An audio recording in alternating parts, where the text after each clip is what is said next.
Assalamualaikum warahmatullahi wabarakatuh.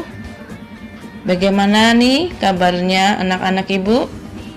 Alhamdulillah sehat. Selanjutnya materi yang akan disampaikan oleh Ibu Diah Kurniasih tentang pengenalan kurikulum di SMP Negeri 28 Jakarta. Kepada Ibu Diah Kurniasih dipersilahkan. Assalamualaikum warahmatullahi wabarakatuh. Selamat pagi dan salam sejahtera buat anak-anak ibu dan orang tua yang berada di rumah masing-masing. Selamat bertemu dengan kami keluarga besar SMP Negeri 28 dalam kegiatan pengenalan lingkungan sekolah atau yang sering disebut dengan PLS walaupun secara daring. Ibu ucapkan selamat buat anak-anak ibu yang sudah diterima di SMP Negeri 28 ya, sudah menjadi peserta didik SMP Negeri 28, dan juga kepada orang tua murid yang putra-putrinya sudah diterima di SMP Negeri 28. Selamat bergabung dengan kami keluarga besar SMP Negeri 28 Jakarta. Selanjutnya di sini Ibu diberi tugas dalam kegiatan pengenalan lingkungan sekolah untuk menyampaikan materi tentang kurikulum di SMP Negeri 28 Jakarta. Nah, untuk menanamkan sikap religius kita, setiap kegiatan kita awali dengan berdoa. Untuk itu Ibu beri kesempatan anak-anak untuk berdoa terlebih dahulu. Berdoa dimulai. Selesai? Baik, sebelum dimulai materi atau kita lanjutkan ke materinya, sebelumnya Ibu perkenalkan terlebih dahulu nama Ibu Diah Kurniasih yang nanti akan mengajar mata pelajaran IPS yang pernah Ibu Sri Rezeki sampaikan di pengenalan profil SMP Negeri 28, sudah pengenalan guru-gurunya ya. Nah, nanti Ibu akan mengajar IPS terutama kelas 7 C, D, dan E. Ya, sekali lagi kalau untuk kelas 7 A dan B yang mengajar Ibu Indrarini, C, D, E Ibu Diah Kurniasih, dan kelas 7 F dan G Bapak Mamai. Baik, langsung saja kita materi ya. Untuk kegiatan pengenalan lingkungan sekolah ini tadi yang sudah Ibu sampaikan tentang kurikulum di SMP Negeri 28. Apa itu kurikulum? Ya, kita lihat bahwa kurikulum adalah seperangkat rencana pengaturan mengenai tujuan, isi, dan bahan pelajaran serta cara yang digunakan sebagai pedoman penyelenggaraan kegiatan pembelajaran untuk mencapai tujuan pendidikan tertentu. Ya. Jadi, kalau kita belajar untuk mencapai tujuan pendidikan itu harus ada kurikulumnya. Ya. Nah, sedangkan kurikulum saat ini yang kita pakai adalah kurikulum 2013. Kita lanjut. Nah, apa itu kurikulum 2013? Bisa dilihat di slide ya. Bahwa kurikulum 2013 itu merupakan langkah lanjutan pengembangan kurikulum yang berbasis kompetensi atau KBK yang dirilis tahun 2004, tahun 2004. Dan KTSP pada tahun 2006 ya, yang mencakup kompetensi sikap, pengetahuan, keterampilan yang secara terpadu. Sedangkan isi dan konten kurikulum itu adalah kalau di kurikulum 13 ini dinyatakan dalam bentuk kompetensi inti atau KI, atau sering disebut dengan KI dalam mata pelajaran itu ya. Nah, dan dirinci lebih lanjut dalam kompetensi dasar. Jadi nanti setiap mata pelajaran itu ada kompetensi intinya. Nah, kompetensi itu terdiri dari 4 ya, sering disebut dengan KI 1 itu tentang kompetensi sikap spiritual, KI 2 itu sikap sosial, KI 3 itu pengetahuan, dan KI 4 tentang kompetensi keterampilan. Ya, bisa dilihat untuk lebih jelasnya di layar. Ya, oke, kita lanjut. Nah, sedangkan kurikulum 2013 itu bertujuan ya untuk mempersiapkan manusia Indonesia agar memiliki kemampuan hidup sebagai pribadi dan warga negara yang beriman, produktif, kreatif, inovatif, dan afektif, serta mampu berkontribusi pada kehidupan bermasyarakat, berbangsa, bernegara, dan peradaban dunia. Itu tujuan dari kurikulum 2013. Jadi intinya dalam kurikulum 2013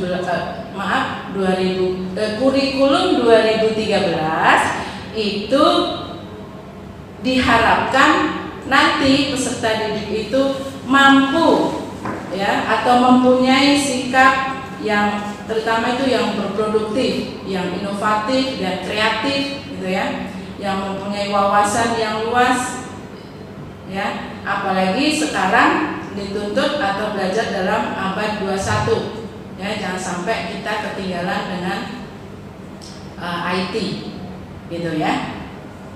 Bisa dilihat sekali lagi untuk tujuan kurikulum 2013 ya di slide untuk lebih pahamnya. Ya, sudah ya. Baik, kita lanjut. Nah, dalam kurikulum 2013 itu sendiri ada sistem penilaiannya. Ya. Penilaian apa yang akan dinilai? Ya kan? Yang pertama, sambil dilihat di slide-nya ya. Yang pertama, penilaian sikap. Ya, penilaian sikap itu teknik penilaiannya itu lewat observasi, penilaian diri, penilaian antar teman, dan jurnal. Apa yang diobservasi? Nih contohnya, di sikap itu kan penilaian sikap kan ada 2, sikap spiritualnya atau religius, dan yang kedua sikap sosialnya. Yang diobservasi dalam sikap religiusnya atau spiritualnya, apakah contohnya, apakah kalian menjalankan ibadah sesuai dengan agama yang dianutnya? Ya, itu yang dinilai dalam sikap spiritualnya. Dalam mulai belajar pelajaran, apakah kalian selalu berdoa dulu? Ya, nah itu dinilai. Itu adalah penilaian dari sikap spiritual atau religius. Masih banyak indikator-indikator yang akan dinilai dalam sikap spiritualnya itu. Ya, paham? Oke, lanjut. Yang kedua, yang dinilai sikap sosialnya. Sosialnya itu akan dinilai tentang kejujurannya, toleransinya, disiplinnya, ya, terus gotong royongnya. Banyak sikap-sikap yang mesti atau dinilai ya. Nah, itu juga diobservasi. Observasinya tadi lewat apakah kalian pas ulangan kalian nyontek atau tidak, ya kan? Nah, itu dari kejujurannya. gitu ya. Pokoknya banyak indikator-indikator yang dinilai dalam penilaian sikap sosial. Selanjutnya, penilaian dalam K13 ya.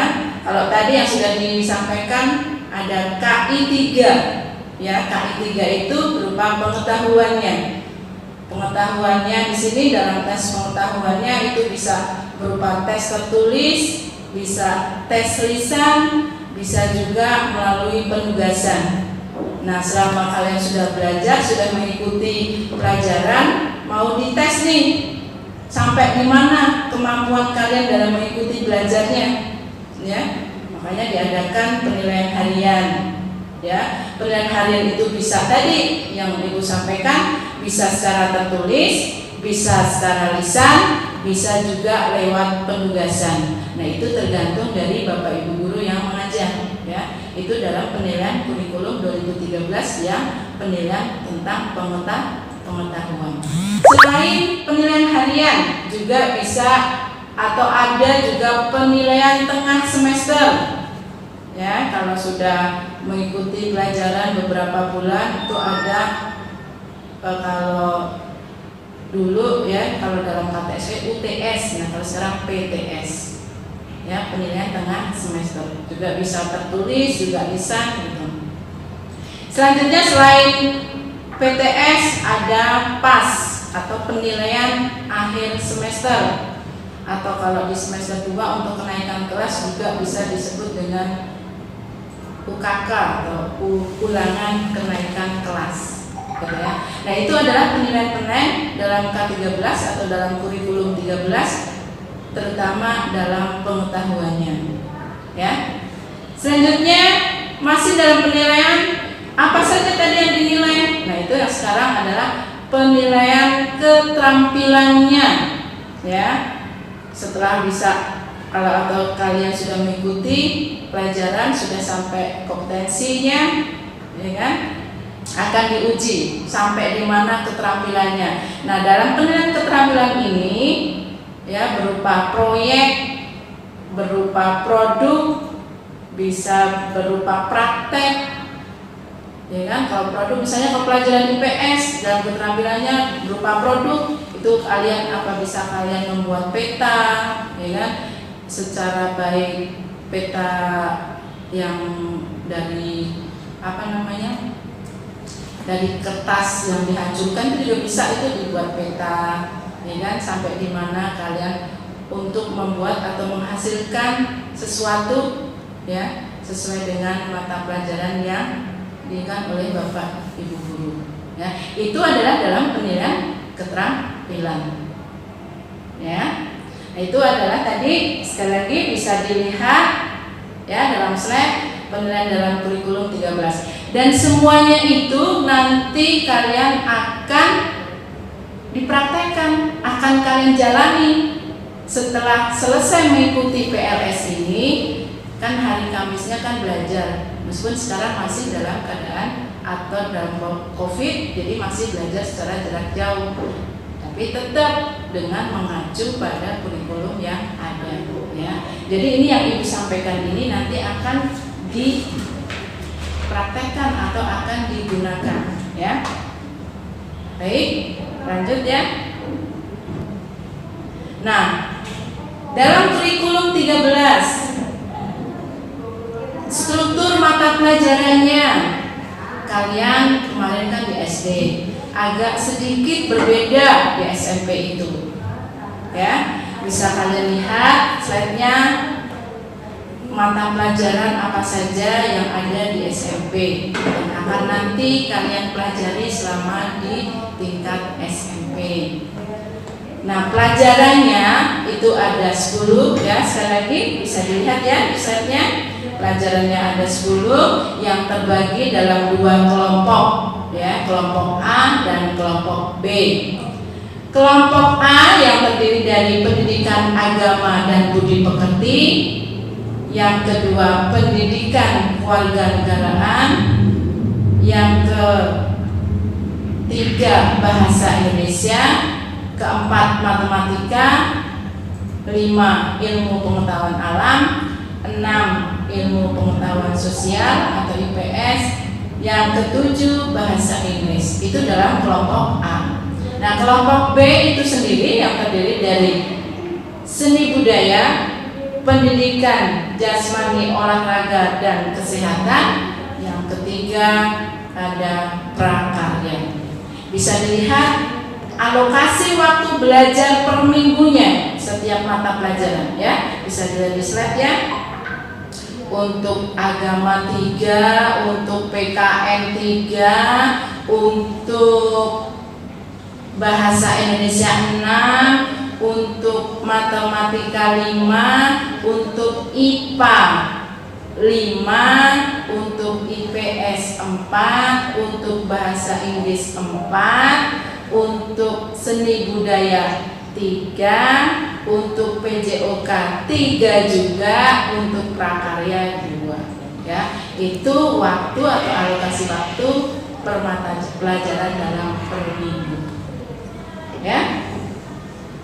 Nah, kalian tahu kan kalau di SD sama SMP berbeda ya. Kalau di SD itu gurunya ada beberapa saja ya.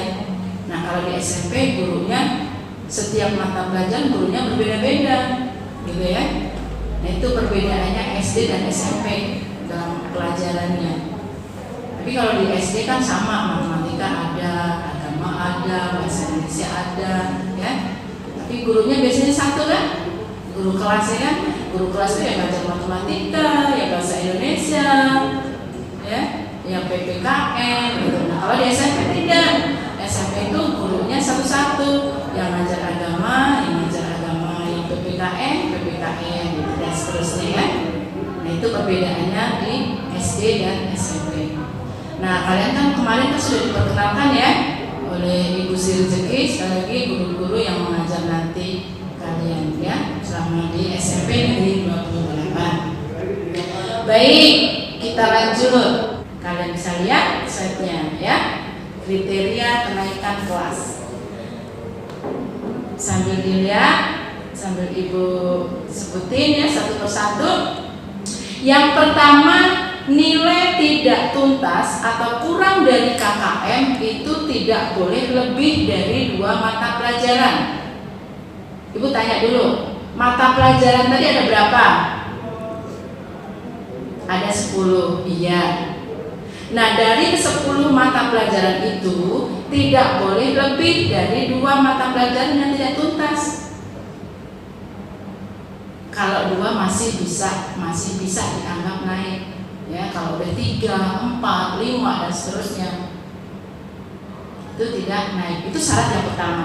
Yang kedua, nilai sikap minimal baik. Nah, tadi kan sudah disampaikan dalam penilaian. Penilaian sikap itu kan ada 2, sikap spiritualnya dan sikap sosialnya. Tadi yang melalui observasi, melalui penilaian diri gitu ya. Nah, itu harus mencapai minimal baik. Ya, nilai sikapnya sekali lagi harus mencapai atau minimal baik. Cukup tidak bisa karena syaratnya minimal baik. Itu syarat yang kedua. Yang ketiga, nah kalau di kurikulum 2013 itu kan ada ekstra kurikulum pramuka wajib. Namanya wajib itu harus diikuti. Ya. Tadi mau tidak mau harus kudu begitu. Nah, pramuka wajib juga minimal nilainya harus baik. Gitu ya. Itu syarat ketiga untuk bisa naik kelas ya. Kriteria kenaikan kelas yang ketiga adalah nilai pramuka wajib adalah 3 baik, maaf ya, mempunyai nilai baik. Yang keempat, ketidakhadiran terutama tanpa keterangannya itu tidak boleh lebih dari 8% dari hari efektif ya. Nah, syarat keempat-empatnya ini harus terpenuhi. Salah satu saja nyangkut, ya tidak jadi naik, ya. Gitu. Paham ya? Iya. Perhatikan, ya. itu ini yang disampaikan itu benar loh, nanti akan kita laksanakan di SMP Negeri 28. Tidak hanya omong kosong, tapi kita benar-benar akan kita laksanakan. Ya, itu adalah kriteria kenaikan kelas. Paham ya? Oke, lanjut. Nah, pada masa pandemi COVID-19 ini, sistem belajar yang dipakai atau yang digunakan di SMP Negeri 28 atau yang diterapkan adalah dengan sistem home learning. Ya, Ibu bukan orang Inggris jadi belepotan ngomong bahasa Inggrisnya ya. Home learning atau pembelajaran jarak jauh. Jadi ini PLS-nya masih pakai daring ya. Nah, nanti juga belajar selama masih belum ada informasi dari pemerintah atau dari gugus tugas COVID, ya kan, kita melaksanakan pembelajaran jarak jauh, ya kita laksanakan.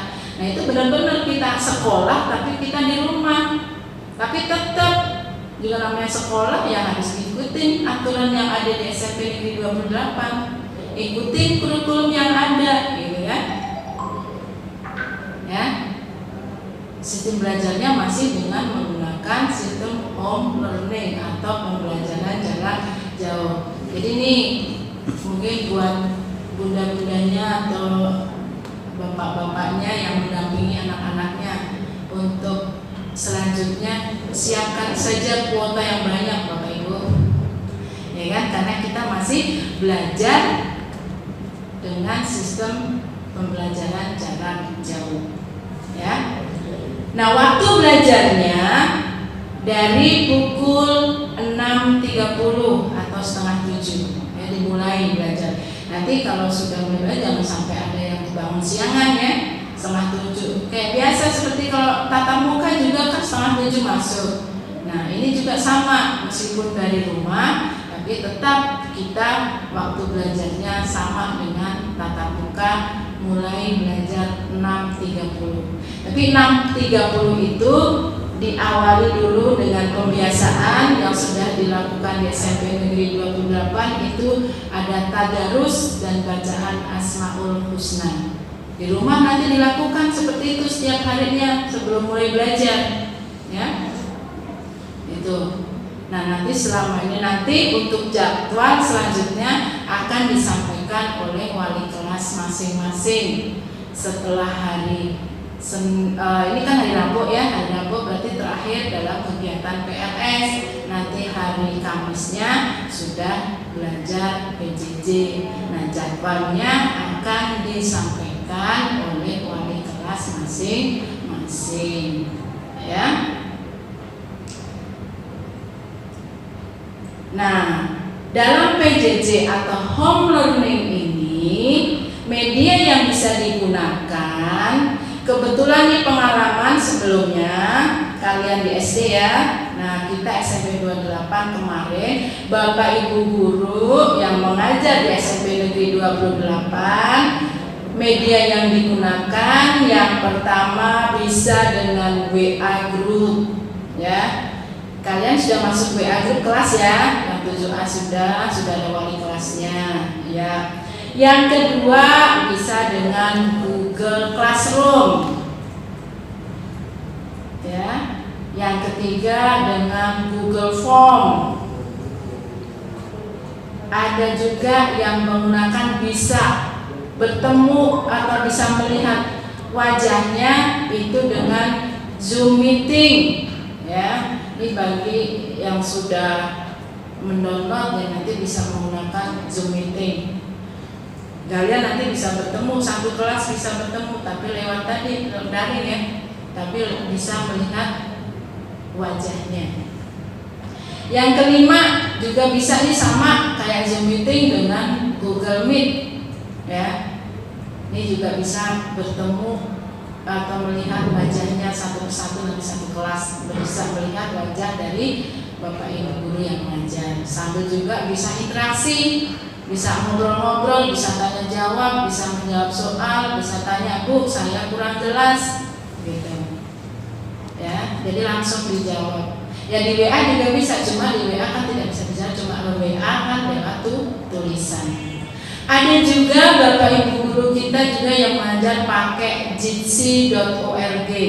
Itu juga sama ya, kayak Zoom meeting, kayak Google Meet ya, bertatap muka tapi secara daring. Jadi kita bisa melihat wajahnya gitu ya. Dan masih banyak yang digunakan dalam pembelajaran jarak jauh, media-media yang bisa digunakan ya.